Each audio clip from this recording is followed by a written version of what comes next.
There was a hunter in the woods who, after a long day hunting, was in the middle of an immense forest. It was getting dark, and, having lost his bearings, he decided to head in one direction until he was clear of the increasingly oppressive foliage. After what seemed like hours, he came across a cabin in a small clearing. Realizing how dark it had grown, he decided to see if he could stay there for the night. He approached and found the door ajar. Nobody was inside. The hunter flopped down on the single bed, deciding to explain himself to the owner in the morning. As he looked round, he was surprised to see the walls adorned by many portraits, all painted in incredible detail. Without exception, they appeared to be staring down at him, their features twisted into looks of hatred. Staring back, he grew increasingly uncomfortable. Making a concerted effort to ignore the many hateful faces, he turned to face the wall, and, exhausted, he fell into a restless sleep. Face down, in an unfamiliar bed, he turned blinking in unexpected sunlight. Looking up, he discovered that the cabin had no portraits, only windows.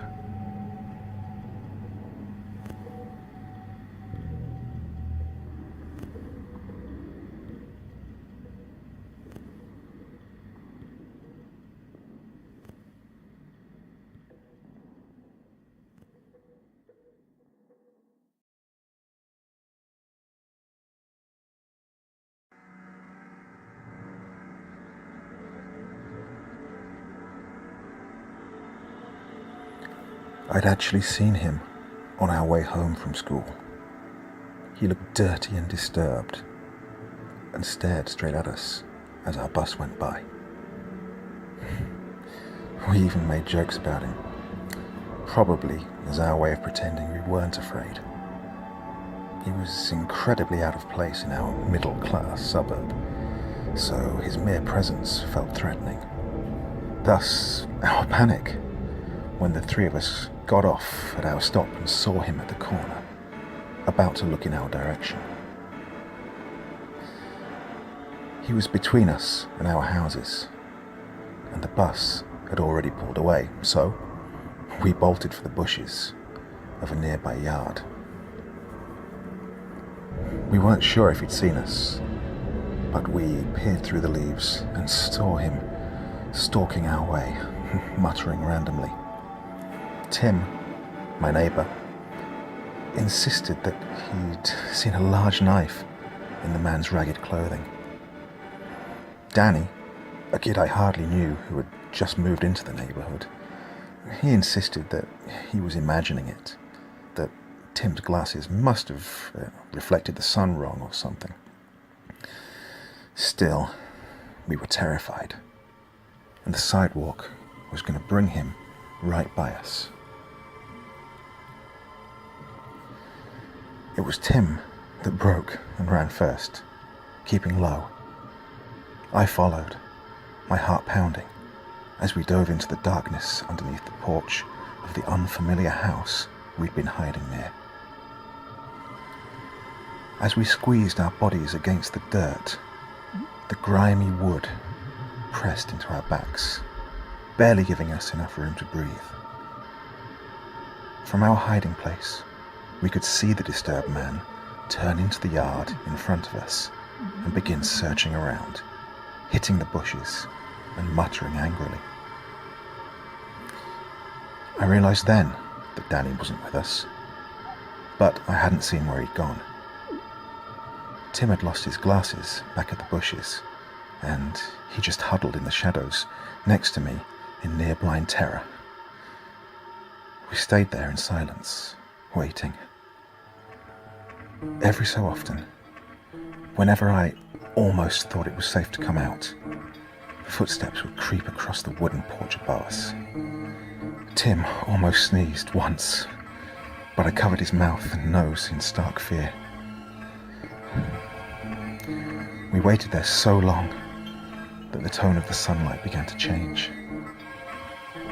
We hadn't heard the man searching about in a while, and I was just getting ready to peek out when footsteps clattered and a thud hit the wood directly above us.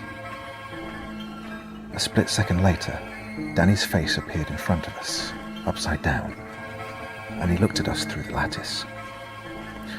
A look of shock and surprise crossed his features at finally finding us. He whispered something, but I couldn't hear anything. He seemed to be saying, "Come closer." So I figured the horrible man was still around, and we had to be quiet. And I inched forward. Danny's features grew fearful, and he kept indicating something above us. Strangely, I couldn't hear him. His eyes seemed to dim then, and I inched forward a little bit more. I froze for a moment in horror, then backed up. Tim mouthed to me, "What did he say?" And I just shook my head, completely in shock. Danny hadn't conveyed, "Come closer." He had mimed, "He's up there." The drifter was unknowingly sitting right above us, waiting, because he knew we had to be somewhere in that yard. There was nothing to do but wait in silence, trying not to scream. I was glad Tim had lost his glasses. I lay there as darkness descended, waiting in unwavering terror and trying not to feel the glassy stare of Danny's severed head as it rested in the grass a foot away.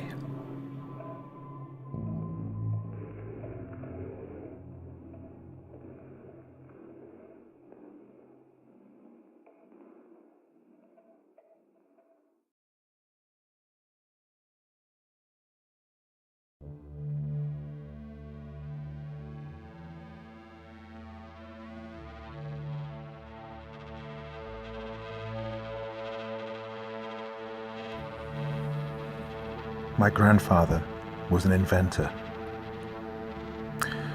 All his life, he'd be tinkering with something, either taking something that existed and changing it, making it into something brand new, or at the very least different, or inventing something entirely from spare parts. While nothing he invented was ever earth-shaking, it was always one of my greatest delights, ever since I was little, to see what he'd make. Childhood visits to his home would always begin or end with me sitting on the couch, a look of absolute fascination on my tiny face as he showed off whatever gadget he'd put together in his workshop this time round. It was like having my own personal Santa who worked all year round to fill my 8-year-old mind with wonder and glee. My older sister was likewise excited, no matter how much she tried to hide the excitement it filled her with, probably in an effort to appear cooler or more mature than me. And while, because of real life getting in the way, the visits became fewer and fewer the older we got, we would always make time to see him at least a few times a year. And every time, he'd have something new to show us. He really was a genius.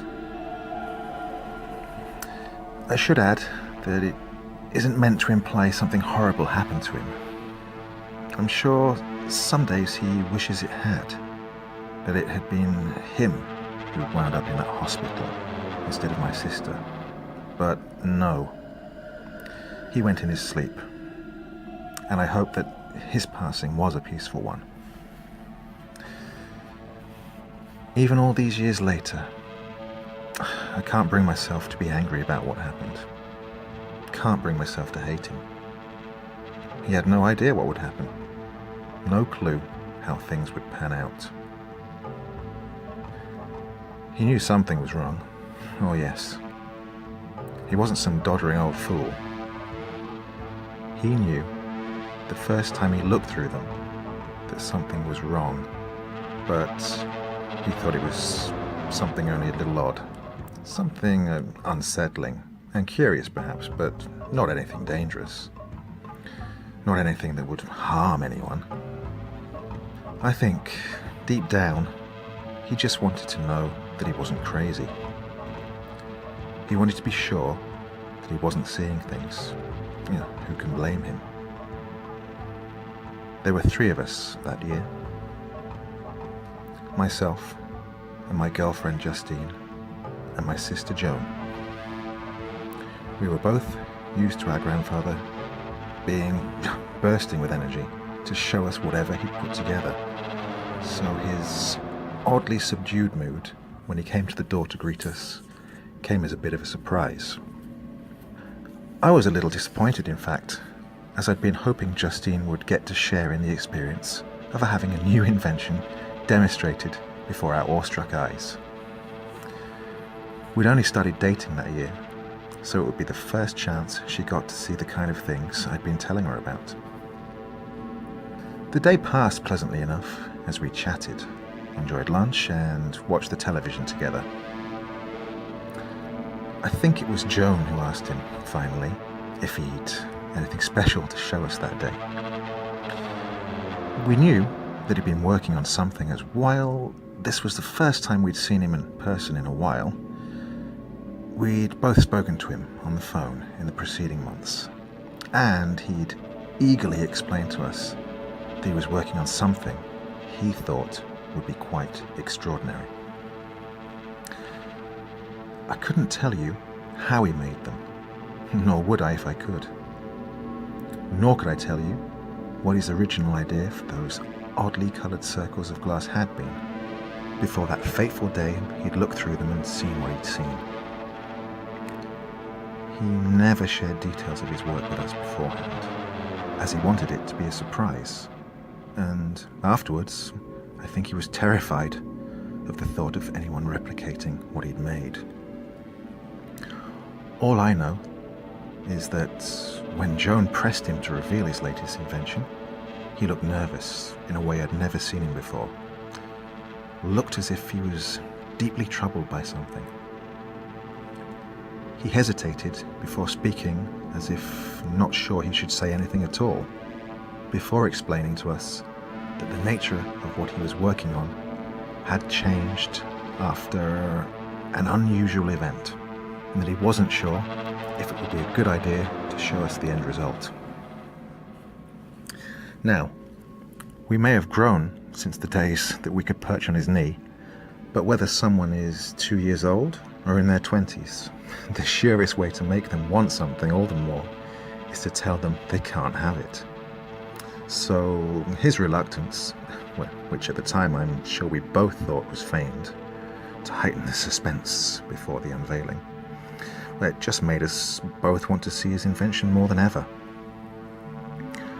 With a little persuading, he agreed and left to fetch it. He came back a few moments later with what appeared to be a pair of glasses, with one big difference. The lenses were like no glasses we'd ever seen before. I can't even describe the colour of it without resorting to words like reddish or greeny, as they didn't seem to be exactly any colour that we could have a name for. In fact, they didn't seem to be exactly one colour at all, as if you tilted them one way, they would look different to you if you tilted them another. I know full well that this probably sounds more like magic than something a well-meaning old man could put together in his humble little workshop. But there you have it. Joan asked what they did, and our grandfather paused for a few moments, as if not quite certain how to answer. In the end, he told us we really had to put them on for ourselves, as he was certain neither of us would believe him if he told us. Joan wanted to put them on first, but as she lifted them off the table, he reached out and grabbed her hand. He cautioned her that it might be startling at first, but that she wasn't in any danger, and that if she got frightened, she could just take them off. He warned her that what she was about to see may not make any more sense to her than it did to him, but that we were all there and that she was safe. I could tell Joan was a little frightened. She always was lousy at hiding how she felt from people. And even I was feeling a bit unsettled by our grandfather being so uncharacteristically ominous about the whole thing. Joan slipped the glasses on, and we waited. She gasped, and then, for the next few moments, she looked puzzled more than anything. Her lips moved wordlessly, and I thought I caught her, "No, that's not right," under her breath, as she seemed to look around at something none of us could see. And then she began screaming. I don't know if you've ever heard someone scream in horror in real life. I can promise you this, it's not like in the movies. The movies do not convey the awful sound of someone you love screaming their lungs out, making a noise more like an animal than a human being. They cannot make you feel the things I felt in that moment, watching Joan yank the glasses from her head and hurl them across the room. And nothing could have prepared us for the sight of Joan beginning to claw out her own eyes, screaming louder than anyone should be able to scream as she did. When we had her pinned down so she couldn't hurt herself anymore, Justine and my grandfather held her that way while I called for an ambulance. I had to watch as she was strapped down and wheeled away into the back of one, thrashing and hissing and shrieking like some mad animal, like something utterly consumed by fear. I explained what had happened, knowing full well how it made me sound. Justine and I both explained the series of events that lead to this to the skeptical, if not totally disbelieving hospital staff, and then to the specialists called in when nothing short of being tranquilized proved effective at stopping my sister from trying to hurt herself while screaming like that. The glasses had supposedly gone missing, which made proving what had happened difficult. And it wasn't until almost a year later, long after my sister had been committed, that my grandfather finally confessed to me that he'd destroyed them. I don't know if having them could have helped, could have given the doctors some way to make things right. I doubt it somehow. And I can't truly blame him for doing what he did, given that it was an act born out of guilt and an honest desire to make sure this didn't happen again. I asked him what my sister had seen that day, when he told me what he'd done. I asked what those glasses had done to her. He hadn't wanted to talk about it, and for the first time in my life, I'd raised my voice to him, angrily demanding to know, after all this time, just what had driven my sister to this state. What had affected her so deeply, so profoundly, that she was now no longer even recognizable as the person I'd grown up with. He took me to his workshop and began digging around through the bits and pieces that littered the place. The half-finished and now long discarded inventions still awaiting completion. He produced 2 pieces of glass rather like the ones that had been fitted into those glasses. He told me that there wasn't any way to describe it without sounding insane, that if I had to know, then I had to see. But he begged me not to do this, that knowing wouldn't make things any better. He was right. I held the glass up to my eyes, and in an instant, everything changed. Instead of just my grandfather, stood before me now, there were dozens more in the room with us. But they weren't people. They were pale and emaciated, hunched over and dressed in dark clothing with black lips and wide, lidless eyes that seemed to almost bulge from their skulls in a manner both comical and horrifying all at once. Their mouths were full of hundreds of thin teeth, like needles. Their fingers were grotesquely long and ended in dark and viciously pointed nails that scraped along the floor as they walked. And all of them were talking, or rather, their lips were moving soundlessly. Each and every one of them was trying to say something that couldn't be heard. Dozens upon dozens of voices trying to convey something. I dropped the glasses to the ground in shock, and my grandfather brought his foot down on them hard, grinding them to powder beneath his foot, muttering that he should have done this in the first place.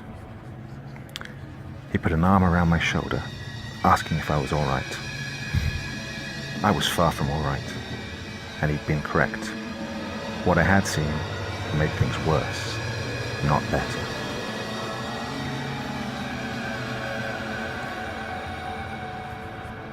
It took me a while to work it out, of course, why this had such a horrifying effect on my sister, and yet I'd survived the experience, frightened but not sporting the mental scars it had given her. The glasses only let me see the creatures. I couldn't hear what they were trying to say to me, couldn't understand the message they were trying to impart. But my sister was deaf. She could read their lips.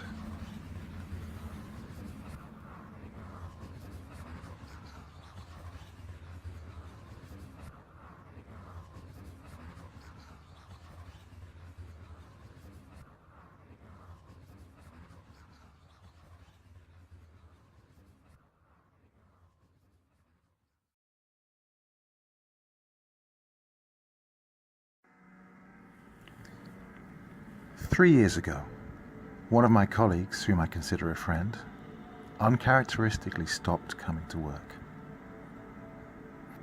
Mr. Podevsky was in his 40s and was well respected.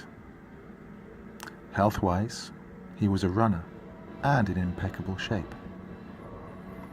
He'd been working towards obtaining his master's degree, so I figured he most likely succeeded in taking a position elsewhere. I just thought it was odd that he didn't tell any of his lunch buddies goodbye or anything like that. Some of us had known him for 10 years. His empty chair at the lunch table often evoked questions of his disappearance. Hey, did Podevsky win the lottery or something? Lucky prick doesn't have to work anymore. Does anyone know if Podevsky took another job or something? Did he die? What the hell happened to that dude? Nobody seemed to know anything. They knew what I knew. He never came back to work. I Googled his name and found nothing. No social media presence, no criminal record, no newspaper articles, no obituary, nothing. I literally ran into Mr. Podevsky yesterday as I was entering, and he was exiting a gas station. As we shook hands, he appeared pleased to see me, but his eyes were dull and teary. Quite frankly, his physical transformation altogether was beyond shocking. He was thin 3 years ago, but has since lost a considerable amount of weight, which aided in accentuating the wrinkled skin that sagged like melted wax from his face and bones. His once groomed and lively brown hair had turned light grey, long and wet. "Hey man, what happened to you?" I inquired with a warm, cheerful smile. Now, Mr. Podevsky was a great listener, a sensible man who often gave profound advice on matters, but he was never known to be an elaborate storyteller. However, what he confessed to me outside this gas station yesterday had every hair on my body flaring. I haven't been able to think about anything else, and usually nothing affects me. He said, "Brandon, this is going to sound strange, but it's the horrible truth." I just smiled and shrugged, not really knowing what else to do. There was indescribable anguish in his tone, and so much pain poured from his face while conveying the following. On the morning of December 4th, 2012, I was taking a shower before work, just like I do every morning. Well, I heard someone pounding on the bathroom door. Brandon, I mean really pounding. I could tell it was my oldest son as he began shouting, "Dad! Dad! Let me in!" I yelled back to him, "Come in! The door shouldn't be locked." I finished as fast as I could. While rinsing the last of the shampoo from my hair, my son's voice echoed repeatedly throughout the bathroom, or maybe just in my head. I kept hearing, "Dad! Dad! Let me in! Dad! Dad! Let me in!" I dried off and got partially dressed. I went straight for his bedroom. And there he was, my 16-year-old son, nestled gently underneath his cocoon of covers, with his eyes closed. I laughed a little as I said, "You know the door wasn't locked. You could have just come right in." He didn't stir. I cleared my throat and made my voice more authoritative. "Wake up, son. It's time to get ready for school." He didn't budge. He remained completely still. I got closer and shook his shoulder. He wasn't breathing at all, and his body was like ice. I sat and stared at my son for several minutes before calling my wife. He died unexpectedly, and honestly, Brandon, I've had a really difficult time dealing with it ever since. Mr. Podevsky paused. He used the bottom of his shirt to sop up the streams on his cheeks.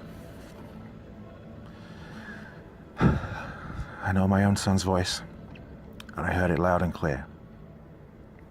I heard it not even 2 minutes before entering his bedroom. Yet the coroner said my son had been deceased for several hours.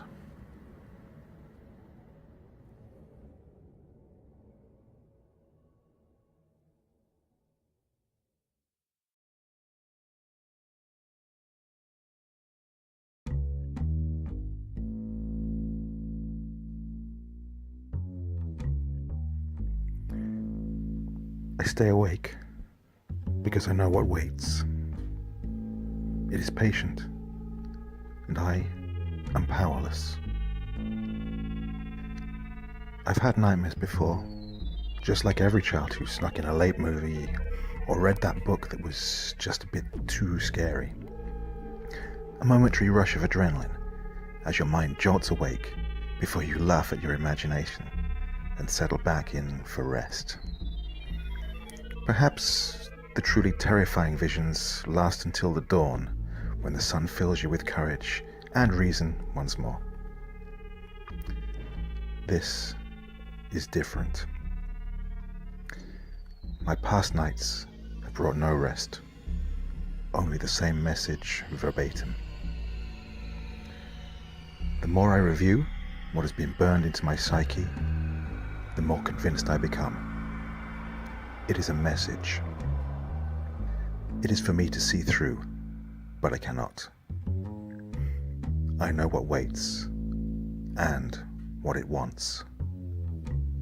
Each time I jolt awake to the feeling of dewy grass brushing against my face. With my parting days long behind me, I immediately know something isn't right. I stand up and spin around, frantically examining my surroundings. Lush grass spreads out as far as can be seen in the dim greyness that blankets everything. Further than 50 feet can't be made out through the mists. In the center of this field is a thick stand of gnarled trees that juts out sharply against the otherwise flat terrain. In all of this time, not a single sound is made. No wind moves the grass or the trees. No animals cry out. There is only a silence whose pressure matches the oppressively dense mists. And then, a phone rings. It is an old-fashioned ring rather than a song or modern chiptune chime, and it comes from the jagged tree line, loud enough for the sound to have a force that knocks me back on my heels. It's a phone call, so my first instinct is the social obligation to answer it. A phone represents either a timeline to reach out of here, or some contact calling in. Both possibilities equally helpful. I start towards the trees and leave the clearing behind. I stay awake because I know what waits. It is clever, and I cannot keep up. If the mists billowing about the clearing were oppressive, then the forest is claustrophobic. Gnarled limbs reach for me across the path. They never quite touch me, but constantly threaten to. They stay just out of my way as I follow the siren's call into the trees. It doesn't take long to reach the base of one thick, bare oak that stands out. The electronic warbling of the phone is coming from its roots, where an old, flip-style cell phone sits. Its screen is cracked, as though from a fall, and there is a single, large thumbprint pressed on the bottom 2/3 of the screen. But it evidently works. I press the green call button and bring the phone to my ear. The phone continues ringing. I flinch as the sound stabs into my ear and pull the phone away from my head. I look down and press the call button again, but I cannot stop the screeching tones. Becoming more and more frantic, I jab at every button on the phone, but get no different result. I need you to answer. My head snaps up to find the source of the speech. It stands a short distance away, no more than 10 feet. A looming figure, mostly shrouded in a dark cloak.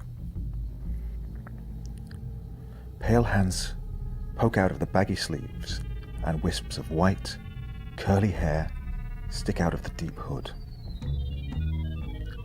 On its feet are black boots, suitable for warehouse work. The most off-putting feature, though, is its pair of blue jeans.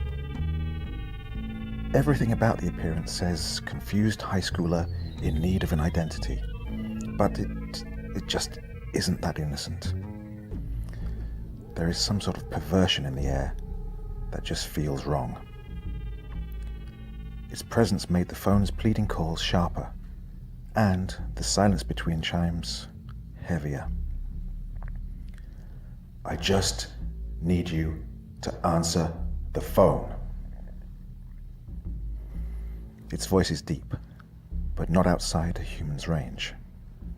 Its tone is neither pleading nor commanding. It simply states what is. I didn't even notice that I hadn't stopped frantically smashing the call button with my thumb hard enough to begin bending the nail back. I didn't feel pain, only panic, and the need to get the phone to pick up. Why won't you just answer? I couldn't find a response. At some point, I'd fallen backwards into the roots of the tree and felt grateful for its strength at my back.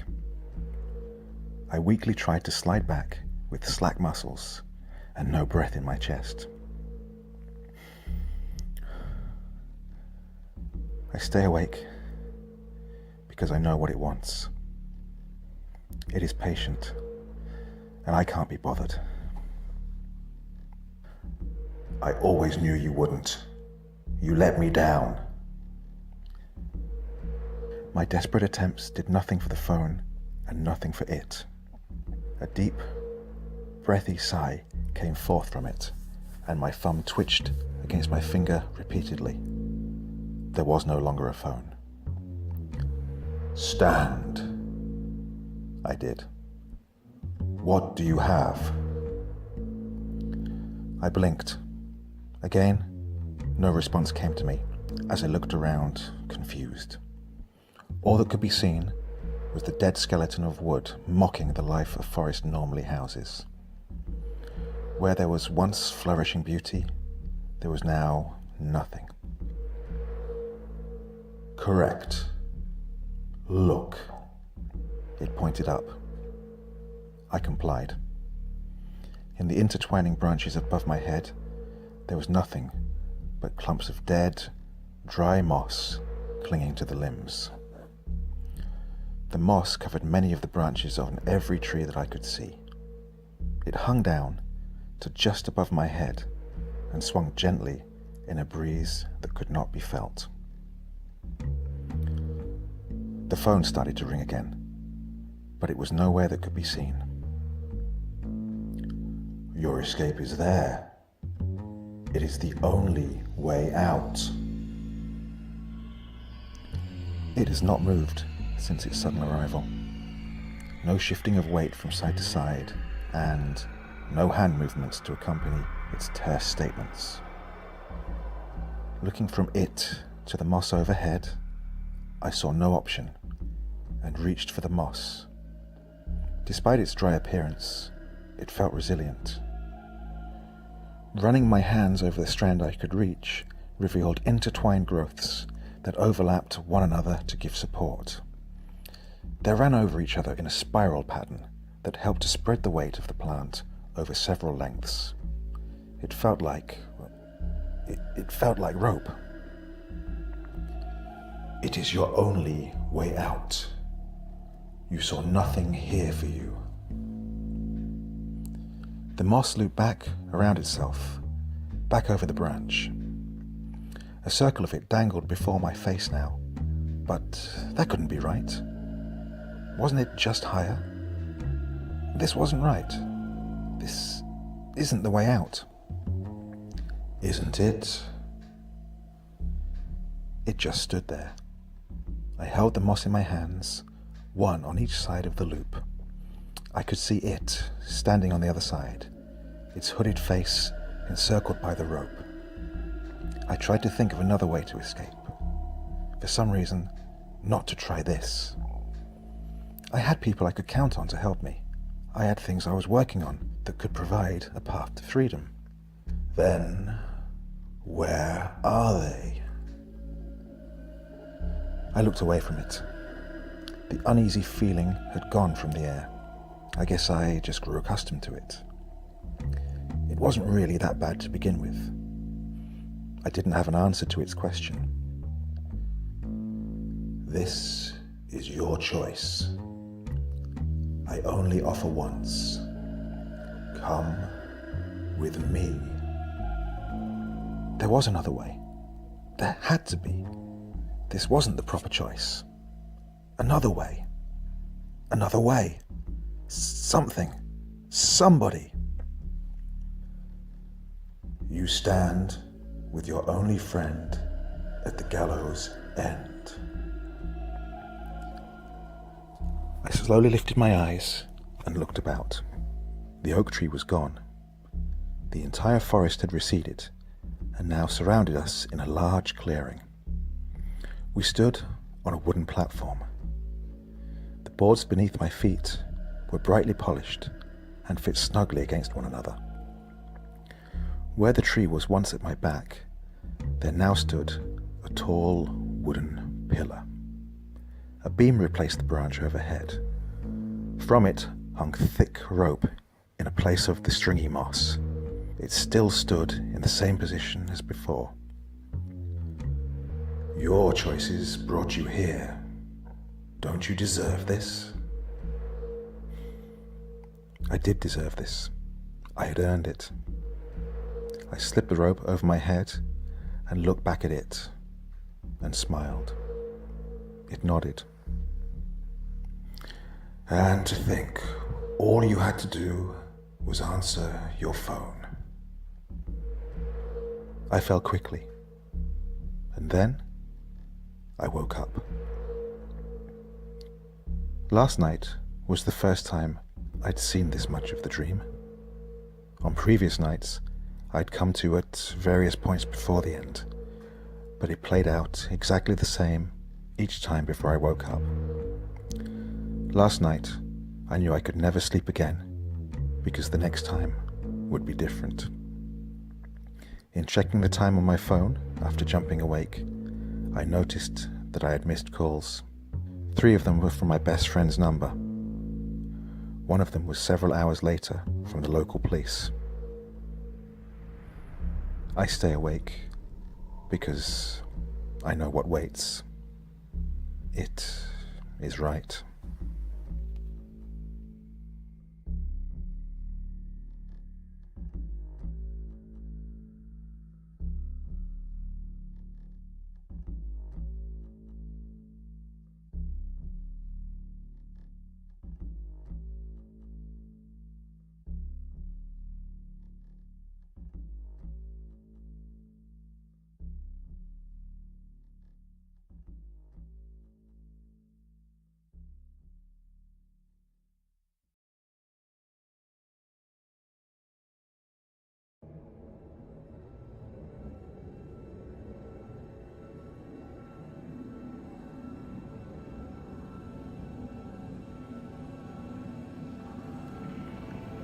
When I was a little kid, I used to go out back to my grandmother's house to visit her each night.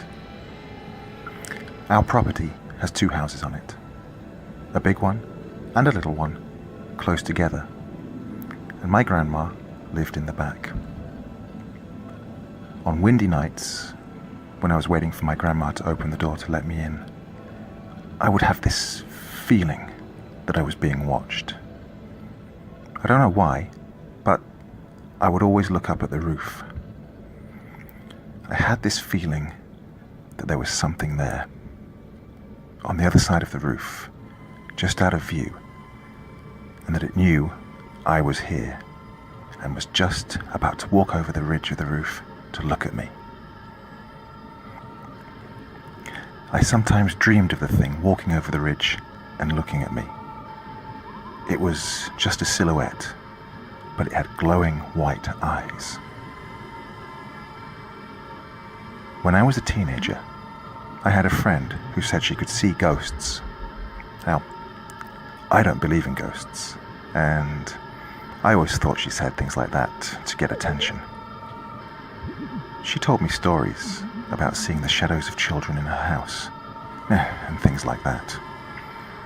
Well, the day I brought her to my house for the first time, we were in the backyard, and she looked up at the spot I used to be afraid of as a child. I never told anyone about it. She stared a good long while, and then said, "There's something up there." "What's up there?" I asked. She said it was something waiting. "For what?" I asked. She said she didn't know, but that it was waiting to walk over the ridge of the roof to look at us. After another minute, she said, "You should stop looking at that spot on the roof." I asked why, and she said, "Because it was never alive, and You mustn't look into its eyes. My grandmother is dead now, and my sister lives in the small house. I visit her now and then, but I never look up towards the thing on the roof because I can feel it walking over the ridge when I'm not looking.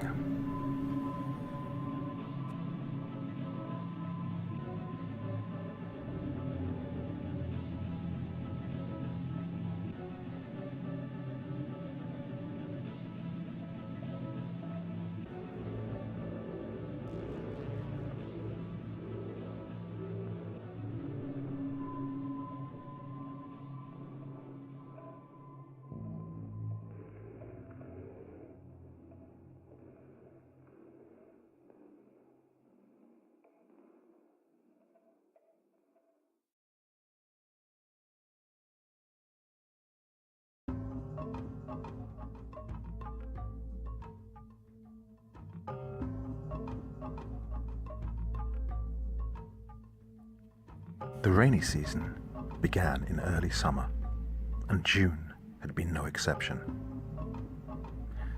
It did not surprise the man when he discovered rainwater dripping from his dining room ceiling. Shrugging it off, he placed a tall pot beneath the leak and expected it to stop on its own. However, it continued to rain, and before he knew it, the pot would threaten to overflow. He had to dump the water out first thing in the morning and straight after he returned home from work. Eventually, he began to notice water damage at the source of the leak. The white ceiling had discolored, turning a dull shade of brown. He checked the weather and realized that it would continue to rain sporadically over the next 10 days. The man was worried about the ceiling mildewing and becoming an expensive repair, so he called a local handyman. Unfortunately, the man could not sign to have the repairs done. Only his landlord could. It was a frustrating policy. The man called his landlord, but could not reach him. He left a few voicemails detailing how the damage was becoming progressively worse. The man was clueless as to why his landlord would not return his calls. They usually kept in touch, speaking at least twice a month. Finally, he reasoned that he would not be held accountable for any damages sustained. One night, the man was startled awake by a massive thump. He quickly turned on his bedside lamp and, just vaguely, he could see an overturned table and a large shape laying across it. He sprinted out of his apartment and called the police, gagging at the smell.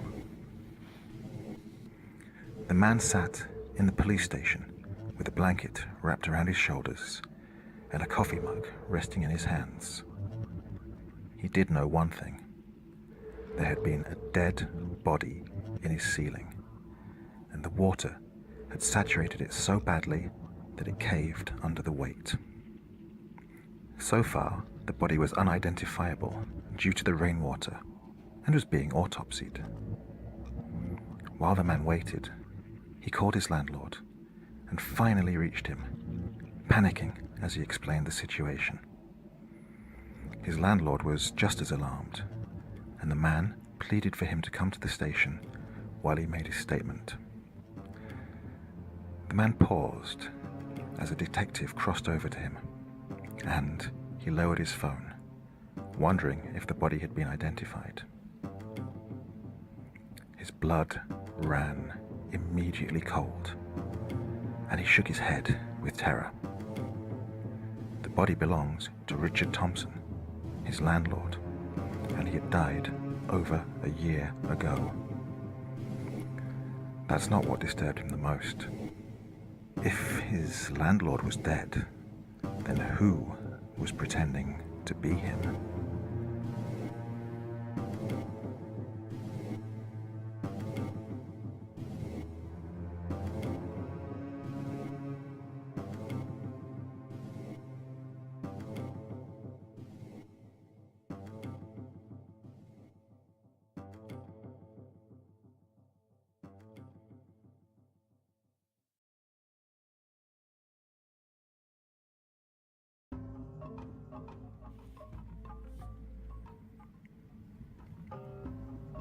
spend most of my Thursday nights driving. I drop the girl off at home, and then I go. I just go. I just go anywhere. I need those few small moments when I can feel completely free from everybody. There's a road that stretches around an old garden shop that my friends all worked at for a few years. It started just outside the south of the city, a little road that veered right so suddenly that I was doing 20 under the limit just so I could spot it in time. It led past the garden shop and straight into blackness. I've been on that road a few times with some other friends, and I can predict most of the turns and stops far before I see them. As I left the light of the city, I flashed on my high beams and made the sudden right onto the road. I must have turned in too quickly. Gravel and dust filled the back window of my car, sort of a dark cloud that took away all light from the city behind me, just for a moment. The tires lost traction, and I start to veer into the ditch, fortunately saving myself with only inches to spare. Now, my little Toyota is not the best thing for dirt roads, but it's enough to get what I want out of it. The road stretches far beyond my sight, fading into a chilling darkness. It has a few houses, small farmlands, and barns strewn along it, each with their own twisting paths. The trees above loom over, cracking all the light coming from the sky above. Long branches stretch towards the ground, like long fingers pointing. I pick up more and more speed as the road starts to straighten out, watching the edge of my headlights guide my way to a tranquil place, far beyond the worries of mine or any others. Up on the lip of a hill is a spot that overlooks the city, a popular place for many of the teenagers here in the South End.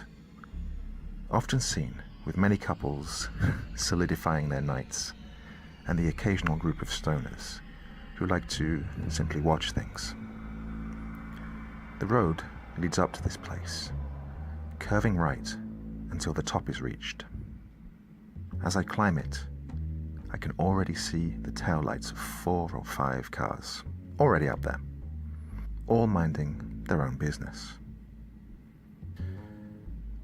I see a darker road, far less traveled upon, emerge on my left, avoiding the city watchers. I've never seen this road before, but I figure that if I have a full tank and stay 1 hour within the city, what the hell? Might be worth my while to see something I haven't seen before. This road runs directly west and is completely straight, with no houses, farms or barns peppered along its curb. Even the trees have disappeared, opening up the view to a vast farmland with hills on both sides of the road, just cutting off the sight of any further land. Perfect. I stay on this road for a long time. My iPod is on shuffle, and much of the music is hitting all the right notes I want to listen to, mostly that of Led Zeppelin. There's nothing like blasting Stairway to shut out all the noise outside. It must have been 20 minutes before I started to worry. The hills on both sides of the car have grown so close to the road that they have turned into walls, blocking any sight around me. A tiny valley that seems to stretch into infinity. I figured I should just turn around and come back the way I came. I didn't make any turns, so it should be easy for me to follow it all the way back. So I pulled over and made a U-turn. I even signaled for it. I don't know why I did, but for a second, that signal light caught something that stopped me in my tracks. It was tall and looked like a man, but it couldn't have. It could have been a bush that the shadows made to look taller, even thinner. I waited there for a few seconds with my headlights on that spot, but there wasn't anything.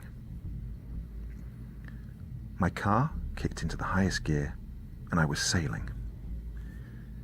I wasn't going any faster than I needed to be, since there are tons of deer that like to run out in front of things out here. But, well, fast enough that I was breaking the limit more than I was obeying it. From behind me, a light started to fill my mirror. I couldn't make out what it was at first, but it was definitely headlights, and they were coming closer. I start to slow down, but still keeping momentum, in the case that it might be one of those highway rangers making the rounds on the deserted roads. But something told me that whoever this person was, they weren't carrying a badge. Closer and closer the car got, gaining on me like they were being chased by something. As the car became clearer, it zoomed past me in the oncoming lane, honking frantically. It could be a couple of kids out for a kegger, I don't know.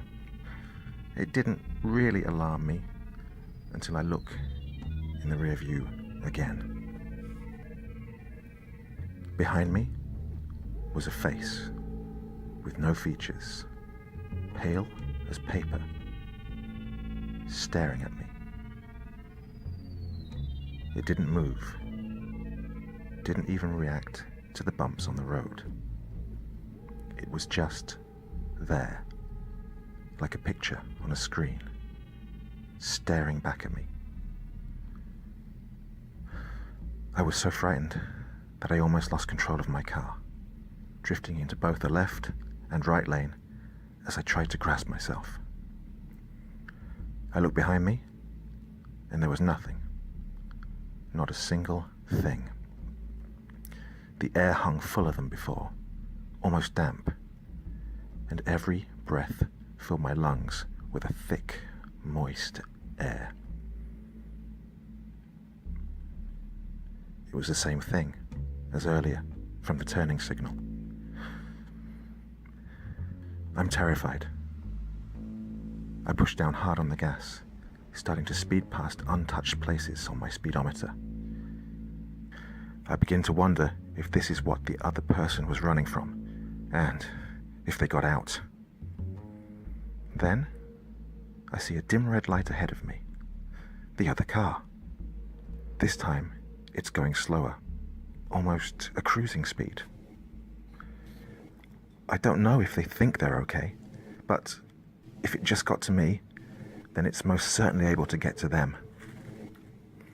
I start to honk frantically at the car as I speed past it in the oncoming lane. It doesn't move. I look in my rear view again, and then I see something. Not it, but me, driving the other car. I start to feel an upset feeling in my stomach, like I'm about to throw up. That couldn't have been me. It couldn't have. I shake my head to compose myself and put the road back into my view. My eyes cleared, and the headlights behind me disappear into the blackness. I'm finally out of this, and I could start to see the hills spread apart to where they were in the beginning. I let out one laugh at the situation and rubbed the sleep from my eyes. When I opened them again, the thing is stood in front of my car, dark and hunched over, staring back at me with the same non-existent eyes. My wheels catch on the gravel as I try to avoid it, and I run full speed into the ditch, flipping the car over. I begin to think about why I chose this road. There could have been any other. I crawl out of the wreckage with as much strength as I have left. And just before I fall asleep, a Toyota is driving down the road I just came, blasting Stairway to Heaven. I didn't even bother to scream.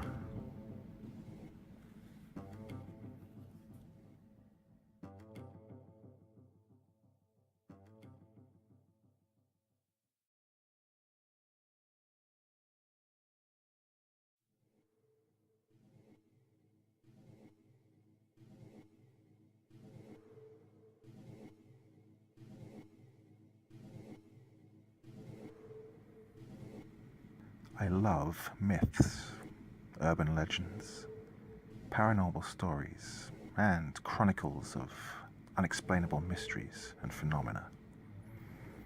As a kid, I actively sought books and articles on the topic, no matter how vaguely related. 20 years on, I still enjoy delving into the stories of the unknown. The difference being, 20 years ago, I didn't have access to the wonderful World Wide Web. These days, I literally have a world full of myths, legends, and stories at my fingertips. And so, I often indulge in long Googling sessions, dedicated to absorbing as much information as I can. I am intrigued by the unknown. It means that there are things yet to be discovered, and mysteries to be solved. It was during one of my many mystery binges I came across the story of the Hat Man, a form of shadow person. I stumbled across the legend of the shadow people completely by accident, clicking through random links on Wikipedia. But it was the related article about the Hat Man which piqued my interest greatly. It roused a long dormant memory from within the depths of my mind. The following is an account of my encounter with what I now believe to be the Hat Man.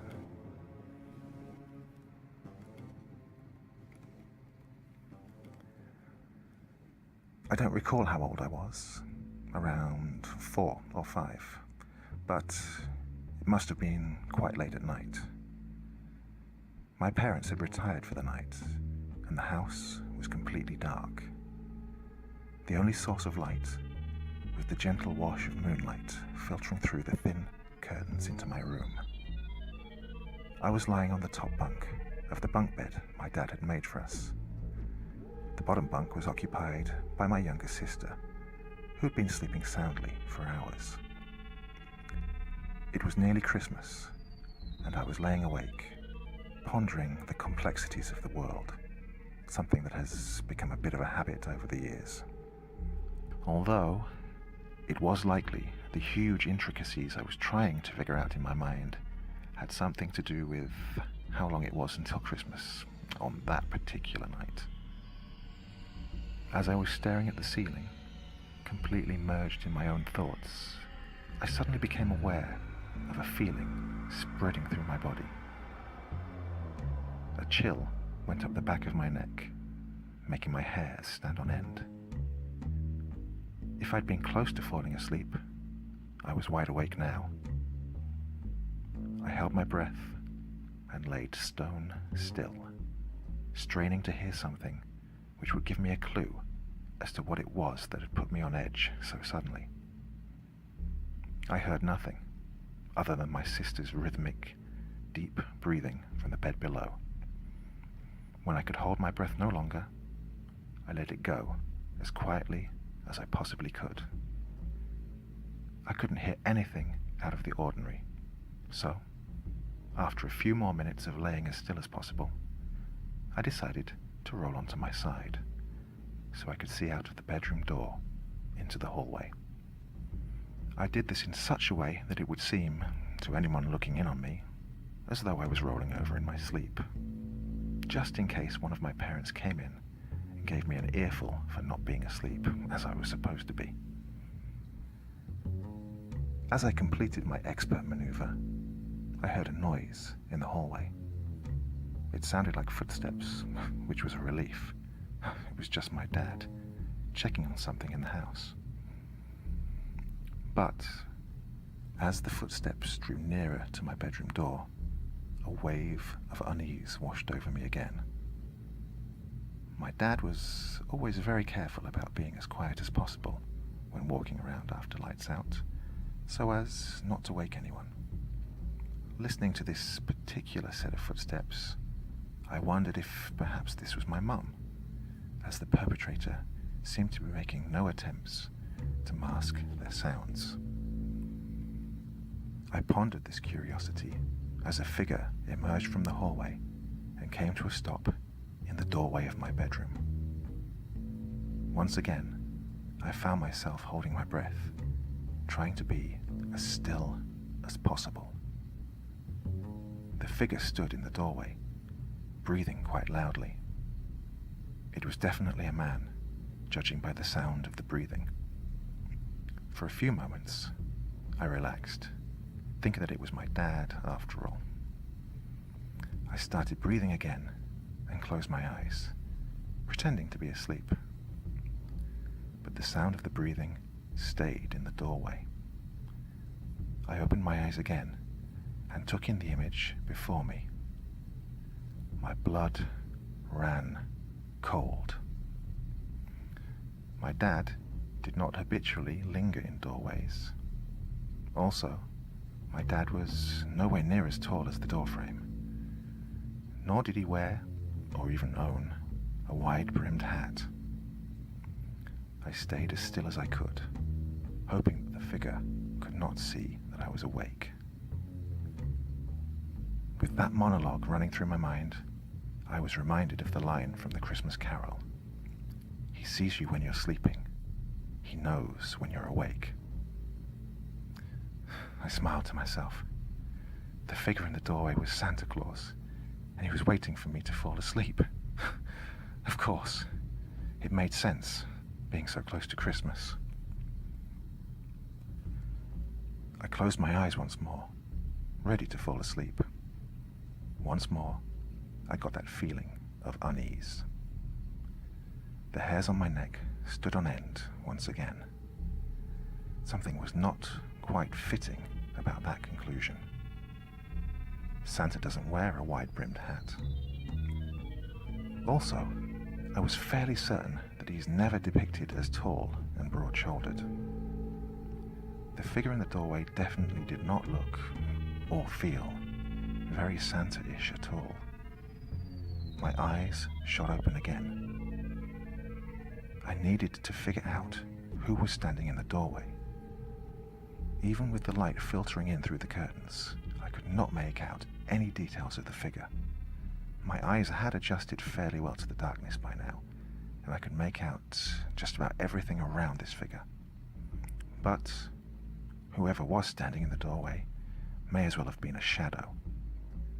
The only thing that told me that this was not a shadow was the heavy breathing accompanying the figure.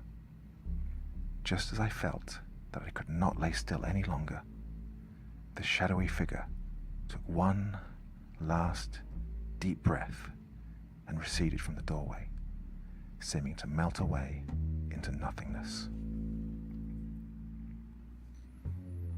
By this stage, a lot of kids would probably have cried out for their parents, or, at very least, thrown their covers over their heads. I did neither of these things. Instead, I laid there, pondering my new mystery of the night. Christmas forgotten until I fell asleep. I remember asking both of my parents the next day whether they'd spent any time looking in on my sister and me the night before. They assured me, every time that I probed them about it, that they had not been anywhere near my bedroom the previous night. I guess, after a while, I just sort of shrugged it off. It didn't happen again at all. Every now and then, the memory would spring to mind, especially during my nighttime ponderings. However, I thought about it less and less as time went on, until I saw the picture accompanying the Wikipedia article on the Hat Man. I'd almost forgotten about it completely. To this day, I have no idea what it was. Whether it was one of my parents sleepwalking, somebody who wasn't meant to be in the house, a supernatural being, or otherwise. But the picture of the Hat Man is almost exactly what I remember in my doorway.